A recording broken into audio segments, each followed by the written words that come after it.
तो गाइस मैं हूं अंकित और आप देख रहे हैं wrestling fans network and what Cody Rhodes just said will change everything. भाई कोडी रोड्स एंड रोमन के रिलेशंस को लेकर हमेशा क्वेश्चंस उठते हैं कि इनके आपस के रिलेशंस कैसे हैं, बैकस्टेज पॉलिटिक्स है भी या फिर नहीं है, क्या फेक ही अपडेट्स आती है, क्या नहीं, पता नहीं क्या क्या। लेकिन कोडी रोड्स ने अभी जो खुद अपने मुंह से बात बोल दी है वो सब कुछ बदल देने वाला है एंड अब इनके रिलेशंस आपस में कभी भी सेम नहीं रह पाएंगे या फिर बोलो कभी ऐसे अच्छे थे ही नहीं। तो कोडी रोड्स अभी क्रिस वैन विलेट के पॉडकास्ट पे हैं एंड ये चीज़ इंपॉर्टेंट है, इसलिए हम लोग सिर्फ पर्टिकुलरली इस टॉपिक को भी डिस्कस करने वाले इस वीडियो में। तो क्रिस वैन विलेट के पॉडकास्ट पे कोडी आए, आप लोग जाके देख सकते हो। क्रिस वैन विलेट के पॉडकास्ट में आपको कोडी की बातें खुद ही देखने को मिल जाएंगी। कोडी वहां पे रोमन रेंस की बात करते हैं, स्ट्रीट फाइटर की बात करते हैं एंड जब क्रिस वैन विलेट ने पूछा कि स्ट्रीट फाइटर के सेट पे तुम भी थे, रोमन रेंस भी था, अकूमा एंड जूल का रोल तुम लोग प्ले कर रहे थे, तो तुम दोनों के आपस के इंटरेक्शंस वहां पे कैसे हो, वहां पे देख के कैसा लगा। तो कोडी आंसर जो देते हैं बहुत शॉकिंग होता है। कोडी कहते हैं कि कोई इंटरेक्शन नहीं हुई हमारे बीच में। इनफैक्ट जो वहां पे लोग थे, मैनेजमेंट के लोग, जो लोग सेट पे थे, वो उल्टा डरे हुए और थे कि ये दोनों आपस में कहीं ऐसे भिड़ ना जाए। ऐसा कोडी ने साफ बताया कि मैनेजमेंट के लोग, सेटअप पे जितने भी लोग थे वहां पे, वो इन दोनों को अलग ही रखना चाहते थे बिकॉज उनको लग रहा था कि कहीं ये दोनों आपस में रियली में भिड़ ना जाए। भिड़ जाए मतलब ऐसा नहीं कि फाइट करने लगे, ये वो नहीं, तू मैं ना हो जाए, कॉन्फ्लिक्ट्स ना हो जाए, क्योंकि उनके फिर स्ट्रीट फाइटर पे असर पड़ेगा, वो ये नहीं चाहते थे। तो इसीलिए वो लोग चाहते ही नहीं थे, स्ट्रीट फाइटर वाले, कि ये दोनों अपने रास्ते भी क्रॉस करें। यानी कि वो इतना भी नहीं चाहते थे कि कोडी एंड रोमन एक रास्ते पे भी गुजरे। लेकिन फिर भी क्या इनके बीच की कोई इंटरेक्शन हुई? बिल्कुल हुई इंटरेक्शन, लेकिन इतने दिनों में सिर्फ एक बार 1 मिनट के लिए भी नहीं हुई होगी। कोडी ने बोला कि इंटरेक्शन बस इतनी थी कि मुझे रोमन को एक रास्ता बताना था कि हाँ वो ट्रेलर है, वहां पे चले जाओ, बस इतनी इंटरेक्शन हुई। अब मैं कह रहा हूं भाई कि तुम हो, मान लो मैं तुमको जानता भी नहीं, ऐसे पर्सनली मिला भी नहीं तुमसे कभी, बस मालूम है कि हम दोनों WWE फैंस हैं, सिर्फ हमको इतना मालूम है। सपोज करो हम लोग कुछ नहीं जानते, भूल जाओ कि तुम मेरे सब्सक्राइबर भी हो, स्ट्रेंजर्स हम लोग, लेकिन मुझे पता है कि तुम एक WWE फैन हो, तो एक लगता है ना कि हाँ ये तो थोड़ा तो मेरे से सिमिलर है, ठीक है, मतलब तो एक बातचीत हो जाती है। कोडी रोमन सेम कंपनी में काम करते हैं, एक साथ फ्यूड्स दे चुके हैं, साथ में बहुत कुछ कर चुके हैं, लेकिन इसके बावजूद इनके बीच में 1 मिनट की भी इंटरेक्शन नहीं हुई। इतने दिनों में बस एक इंटरेक्शन ये हुई कि हाँ वहाँ पे तुम्हारा ट्रेलर है, वहाँ पे चले जाओ, दैट्स इट। एंड इस इंटरेक्शन से भी स्ट्रीट फाइटर वाले डरे हुए थे। तो क्रिस वैन विलेट ने पूछा ऐसा क्यों, मतलब क्या कोई रियल में प्रॉब्लम है क्या, ये समझाओ मुझे। तो कोडी समझाते हुए कहते हैं कि देखो मैं ये तो नहीं कह सकता कि उसके दिमाग में क्या चलता है क्या नहीं, मैं उसके लिए रिस्पेक्ट रखता हूँ, उसने जो भी किया है, लेकिन I don't know what is going on. ऐसा कोडी ने ऐसे साफ साफ बोल दिया। तो पूछते हैं क्रिस वैन विलेट कि आप रोमन रेंस की बात कर रहे हो या फिर जो अनोवा की बात कर रहे हो, यानी कि कैरेक्टर की बात कर रहे हो या फिर आप बात कर रहे हो रियल पर्सन की? क्योंकि काफी सारे लोग ऐसा भी बोल देंगे कि भाई इंटरव्यू में केएफएफ में बोल दिया, कैरेक्टर में बोल दिया, लेकिन ये भी साफ साफ पूछ लिया इन्होंने कि कैरेक्टर की बात कर रहे हो या फिर Roman Reigns as a person, जो अनोवा की बात कर रहे हो। तो ये कहते हैं कि मुझे कोई डिफरेंस नहीं दिखता दोनों में, यानी कि इनका कहना है कि ये रियल में भी कॉन्फ्लिक्ट्स आप ऐसे ही कह सकते हो। एंड अभी हमने रिसेंटली पिछले कुछ महीनों में कितनी अपडेट सुनी भाई बैकस्टेज पॉलिटिक्स की, कि रोमन रेसलमीनिया में कोडी को पिन करना चाहते थे, कोडी पिन नहीं होना चाहते थे, कोडी मैच ही नहीं चाहते, इनफैक्ट कोडी चाहते ही नहीं कि पार्ट 3 इनका मैच हो रेसलमीनिया में।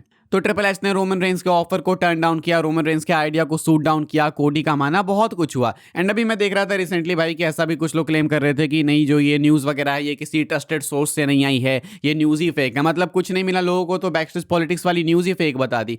बैकस्टेज पॉलिटिक्स वाली न्यूज़ फेक है, मतलब सब न्यूज़ फेक है। अब ये जो कोडी बोल रहे हैं खुद अपने मुंह से कि हाँ भाई कुछ तो पंगा है, अब क्या है मैं नहीं बता सकता, लेकिन समथिंग इज नॉट राइट। तो ये इतना तो यार 1% भी दिमाग हो तो कोई भी बोल सकता है देख के कि हाँ these two guys don't like each other and it's good. जरूरी नहीं है कि आप सेम जगह काम कर रहे हो तो आपको गले ही लगाना है एक दूसरे को। पहले भी WWE में ऐसा नहीं है कि टॉप स्टार्स साथ में हमेशा चिल करते थे, हैंग आउट करते थे, ऐसा कभी नहीं था। ये आज चीज़ों को रोमांटिसाइज कर दिया गया है रेसलिंग में, तो आज लोग कहते हैं कि चलो साथ में चिल आउट करो, पार्टी करते हैं, वो करते हैं। रोमन रेंस थोड़े ओल्ड फैशनड है, रॉक हो गए, ये लोग थोड़े ओल्ड फैशनड है, ये लोग उस तरीके से मानते हैं। एंड रियल हीट हो भी सकती है भाई, लाइक देयर आर रीजंस। ऐसा नहीं है ना कि सब कुछ बेसलेस है एंड कोई रीजन नहीं है, देयर आर रीजंस भाई। जिसको रोमन ने जिस कंपनी को कैरी किया कोविड के टाइम, अब वो क्रेडिट उनको कभी मिलता ही नहीं है, ऑफिशियल रूप से तो कोई नहीं देता। फैंस बोलते रहे, क्या मतलब है? WWE वाले तो नहीं देते ना क्रेडिट। QB1 कोडी को बना दिया इन्होंने, आप क्लेम करते हो कि कोडी is the face of company, तो ऑब्वियस सी बात है कि रोमन रेंस को ये चीज नहीं पसंद आएगी। एंड ये ह्यूमन नेचर है है।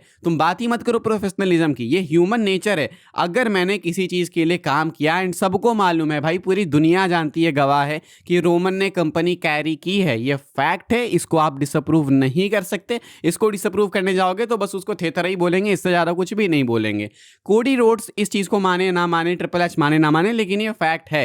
एंड अब रोमन को इस चीज़ का क्रेडिट नहीं मिलेगा तो प्रोफेशनलिज्म एंड ऑल ठीक है, वो रिंग भर में ठीक है, लेकिन मन में थॉट्स तो आते हैं ना, 50 तरीके के थॉट्स आते हैं। क्या रोमन के मन में ये थॉट नहीं आया होगा कि यार ये कंपनी कैरी तो मैंने की एंड अब मुझे ही क्रेडिट्स नहीं मिलते हैं? किसी के भी दिमाग में आएगा भाई, एकदम ह्यूमन नेचर है, ये कॉमन सेंस वाली बात है। तो जब भी कोई ये बोलता है कि बैकस्टेज पॉलिटिक्स है ही नहीं, भाई बैकस्टेज पॉलिटिक्स हर जगह है। ये छोटी छोटी कंपनी में, किराने की दुकान में भी बैकस्टेज पॉलिटिक्स होती है ना, छोटी छोटी चीज़ में। तो इतनी बड़ी कंपनी जहाँ पे लोग भाई अपने आप को फेस ऑफ द कंपनी ये वो क्लेम कर दे रहे हैं, वहाँ पे बैकस्टेज पॉलिटिक्स ही नहीं होगी। एंड नहीं होगी तो फिर इनके बीच में हेट्रेड कौन सी है? आखिर ऐसा क्या है भाई कि ये दोनों आपस में मिल भी नहीं रहे हैं, लाइक ऑन सेट भी नहीं मिल रहे हैं, एक सेकंड के लिए भी मिलना मुश्किल हो जा रहा है इनका। एंड वहाँ पे लोग डर रहे हैं कि कहीं ये फिजिकल ना हो जाएगा, इनके बीच में फाइट ना हो जाए, तू मैं ना हो जाए, कॉन्फ्लिक्ट्स ना हो जाए। तो समथिंग इज रियली बैड भाई, and this is serious. And यही दिक्कत है कि WWE वाले शायद इसी डर से शायद इनका मैच भी नहीं कराना चाहते। मे बी उनको मालूम है कि शायद चीज़ें बहुत ज़्यादा ऊट पटांग हो सकती है, क्या पता ये ऑफ स्क्रिप्ट चले जाएं, हो सकता है ना। एंड वैसे भी हमने देखा था कि रोमन रेंज की रेंज इस तरीके से एंड हुई थी, उससे रोमन खुद भी बहुत ज़्यादा खुश नहीं थे। मतलब हमने देखा रोमन को रोते हुए भी एंड ऑल, वो सब तुम कह सकते हो कि इमोशनल कोई भी होगा, लेकिन something was not right there भाई। रेसलमेनिया 40 के टाइम पे रॉक भी नहीं खुश थे, रोमन भी नहीं खुश थे, उसको आप कॉम्प्रोमाइज बोल सकते हो कि चलो भाई अब हमें रॉक रोमन नहीं मिला, बस कंपनी को जैसे तैसे ढोना है तो कॉम्प्रोमाइज कर लेते हैं, दे देते हैं इसको टाइटल। उस टाइम इन लोगों ने कॉम्प्रोमाइज किया था, लेकिन एक जो खटक दिमाग में बस गई थी वो तो रॉक रोमन दोनों के दिमाग में बसी गई होगी, इवन पॉल हेमन के भी दिमाग में होगी। तो अब ये जो कोडी ने आज बात बोली है, ये सब कुछ भाई कंफर्म करते हुए दिखती है। बैकस्टेज पॉलिटिक्स भी, जितनी अपडेट्स भी आई पिछले टाइम में वो भी, एंड अभी आज जस्ट अपडेट आई है कि इनका मैच रेसलमेनिया के इनफैक्ट डिस्कस भी किया गया था कि एक हेल इन अ सेल मैच होगा, लेकिन वो भी टर्न डाउन कर दिया गया। तो कोई भी प्लान अप्रूव नहीं हुआ बिकॉज इनके बीच के रिलेशंस अच्छे नहीं हैं। एंड कोडी ने साफ बोल दिया कि रियल में भी इनको लगता है कि रोमन ऐसे ही हैं।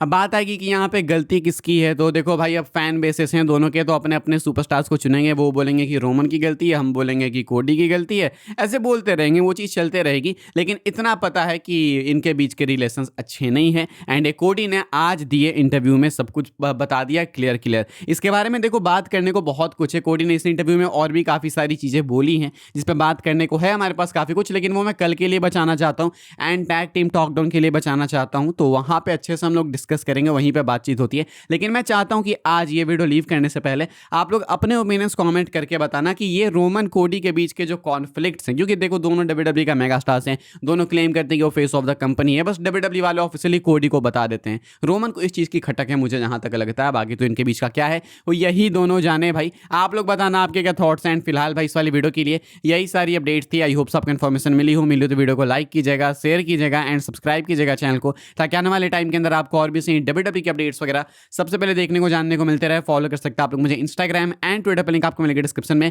कल मैं आपसे मिलूंगा भाई फ्राइडे नाइट स्मैकडाउन के बाद, तब तक के लिए good bye, thanks for watching, good night.